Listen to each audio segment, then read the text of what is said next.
Sayla had survived 43 days on Kithara Prime before she realized the apex predators were watching her every move.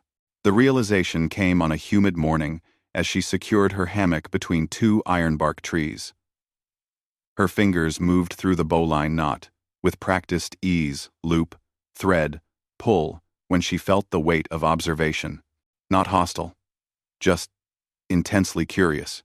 She turned slowly. 3 sets of amber eyes stared at her from the undergrowth, belonging to creatures the survey team had designated as Kethari Ravagers. Each stood nearly 2 meters tall at the shoulder, covered in midnight blue scales that shimmered with bioluminescent patterns. Their 6-limbed bodies were built for speed and savagery, with retractable claws that could shred titanium plating. The smallest one, barely the size of an earth lion, tilted its head at an angle that seemed almost comical. "Hey there," Sayla said softly, keeping her hands visible. The Federation xenobiology protocols screamed at her to back away slowly, to trigger her distress beacon. To do anything except stand there talking to juvenile apex predators. But something in those eyes stopped her. Intelligence. Real, burning intelligence. The small one chirped a sound utterly at odds with its fearsome appearance. It took a tentative step forward. "Easy, easy," Sayla murmured. She held up the rope, showing the completed knot. "See? Just making sure I don't fall on my ass during sleep cycle." The creature's eyes fixed on the rope, tracking the loops and crossings with an intensity that sent a chill down Sayla's spine. Then it did something that would change everything. It picked up a vine in its forelimbs and tried to mimic her movements. Poorly. Clumsily. But unmistakably. Deliberately. Dr. Venn, the expedition's xenobiologist, refused to believe her recording.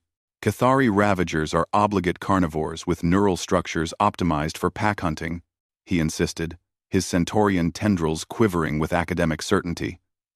They don't have the cognitive architecture for tool use, let alone abstract concepts like knots? Sayla interrupted, pulling up the subsequent footage. Then explain this.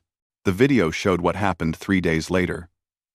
The small Ravager, Sayla had started calling him Roki, in her head, had returned with his siblings. This time, he carried something in his mouth.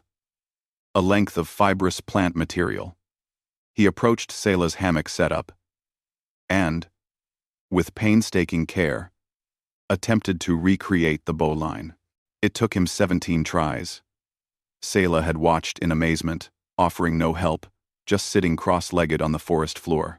When Roki finally succeeded, the knot crude but functional, he released a triumphant roar that echoed through the canopy. His siblings responded with their own calls, a cascading symphony of predatory celebration. Then Roki did something that made Sayla's breath catch. He brought the knotted rope to her and laid it at her feet. An offering. A question. A bridge between species. Dr. Venn's tendrils had gone completely still. That's impossible." "Yeah," Sayla agreed. "Humans hear that word a lot." By the end of the 2nd month, the forest had transformed into something that would haunt Federation observers for generations.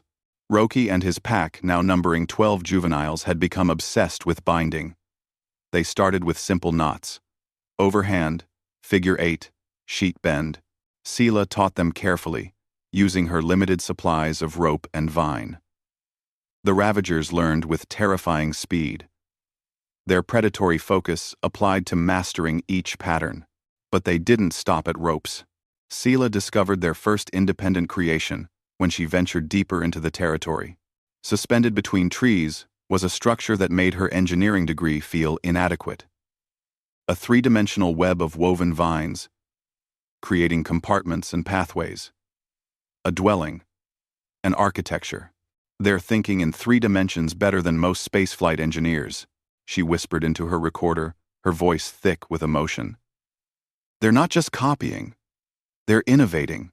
The Federation Council would later debate whether this constituted first contact protocol violations.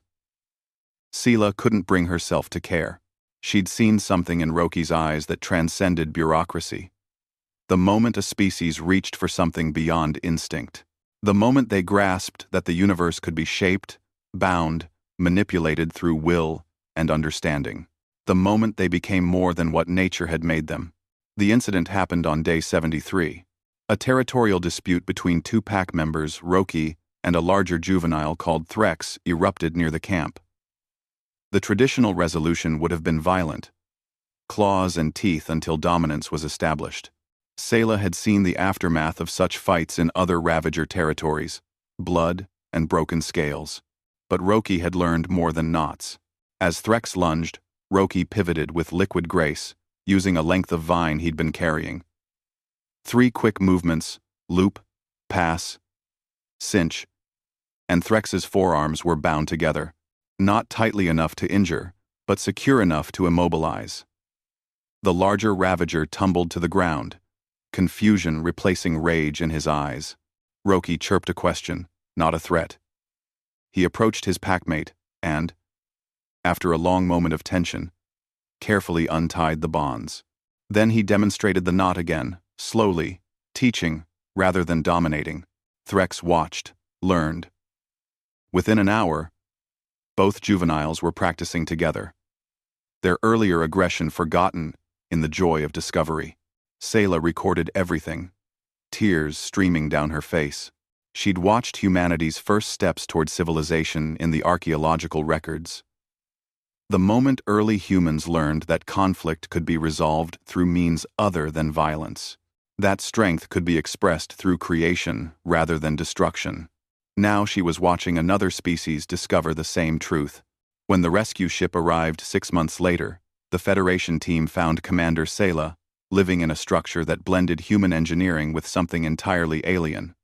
A dwelling woven from vines and cables, suspended in the canopy, decorated with intricate knotwork patterns that served both function and aesthetics. Surrounding her camp were the Cathari Ravagers, dozens of them now, working together to construct increasingly complex structures, binding trees into bridges, weaving nests, creating tools, creating civilization. "You should have maintained distance," Captain Jorah said, her voice heavy with protocol. "You've contaminated a pre-contact species." Sayla looked at Roki, now nearly full-grown, who was teaching 3 younger cubs how to tie a Prusik knot.